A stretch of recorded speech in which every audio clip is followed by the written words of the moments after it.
గణపతికి తెలివైన వాడని పేరు. అతడికి ఉన్నట్లుండి 1000 రూపాయలు కావలసి వచ్చింది. పొరుగుల్లో తన మిత్రుడు చలపతి తప్పక ఆదుకుంటాడని నమ్మకంతో అతడు అక్కడికి బయలుదేరాడు. దురదృష్టం కొద్దీ చలపతి అప్పటికే డబ్బు ఇబ్బందుల్లో ఉన్నాడు. మాది శ్రామికుల ఊరు, మీది ధనవంతుల ఊరు. ఇక్కడ నీకు డబ్బు ఇబ్బందంటే ఆశ్చర్యంగా ఉంది. ఈ ఊళ్ళో అప్పులిచ్చే నాదుడే లేడా అని అడిగాడు గణపతి నిరుత్సాహంగా. చలపతి కూడా నిరుత్సాహపడిపోయి, ఎందుకు లేరు, ఇక్కడ దినాకరుడు అనే దానకరుడు ఉన్నాడు. వాడు తలతిక్క మనిషి, ఎవరితోనూ కలవడు, 10 మందిలోకి రాడు. ఒక్కొక్కసారి 10,000 రూపాయలు కూడా దానం ఇవ్వగలడు. ఒక్కొక్కసారి 200 రూపాయలు అప్పు ఇవ్వమన్నా లేదంటాడు. వాణ్ణి అర్థం చేసుకోవడం కష్టం అన్నాడు చలపతి. 10,000 రూపాయలు దానం ఇవ్వగలవాడు 200 రూపాయలు అప్పు ఇవ్వడంటే గణపతికి ఆశ్చర్యం వేసింది. ఎవరికి ఎప్పుడు లేదన్నాడో అతడు చలపతిని అడిగి తెలుసుకున్నాడు. ఈ వివరాలన్నీ నీకెందుకు అన్నాడు చలపతి అన్నీ చెప్పాక. ప్రతి మనిషి ప్రవర్తనలో ఏదో కారణం ఉంటుంది. మనం బాగా ఆలోచిస్తే చిక్కుముడి విప్పడం కష్టం కాదు. నా అభిప్రాయంలో దినాకరుడు తలతిక్క మనిషి కాదు. నేనొకసారి వెళ్ళి ఆయనను కలుసుకొని వస్తాను అంటూ గణపతి అక్కడి నుంచి బయలుదేరి దినాకరుని దగ్గరికి వెళ్ళాడు.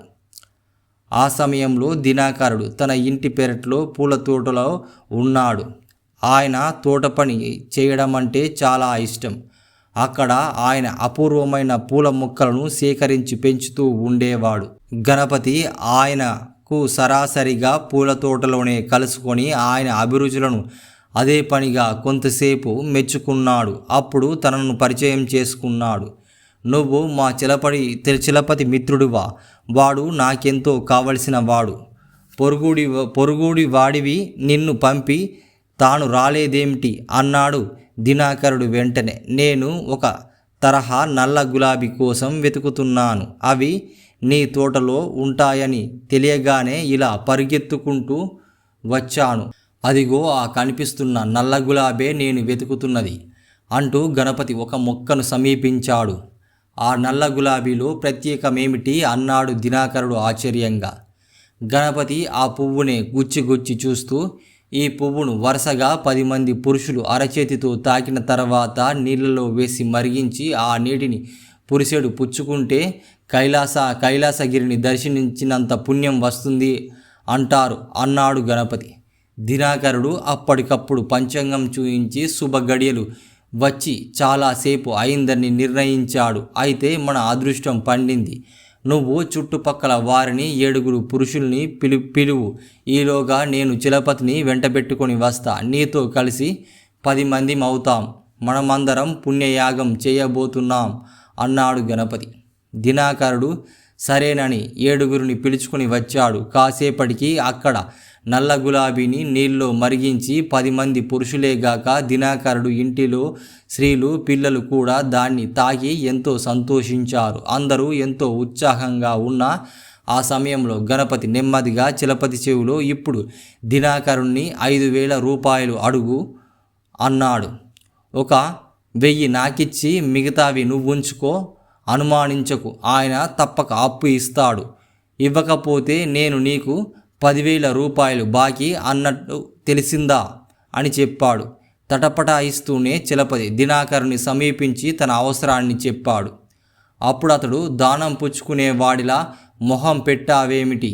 నువ్వు నాకెంతో కావలసిన వాడివి. 5,000 కాకపోతే 10,000 తీసుకో అన్నాడు దినాకరుడు. 10 వద్దు, 5 చాలు అని చలపతి ఆయన వద్ద అప్పు తీసుకున్నాడు. గణపతితో కలిసి ఇంటికి వెళ్ళాక అతడికి 1000 రూపాయలు ఇచ్చి గణపతి నువ్వడగమన్నావని అడిగాను, కానీ దినాకరుని చేతిలో లేదనిపించుకోవాల్సి వస్తుందని మనసులో తెగ మదనపడిపోయాను.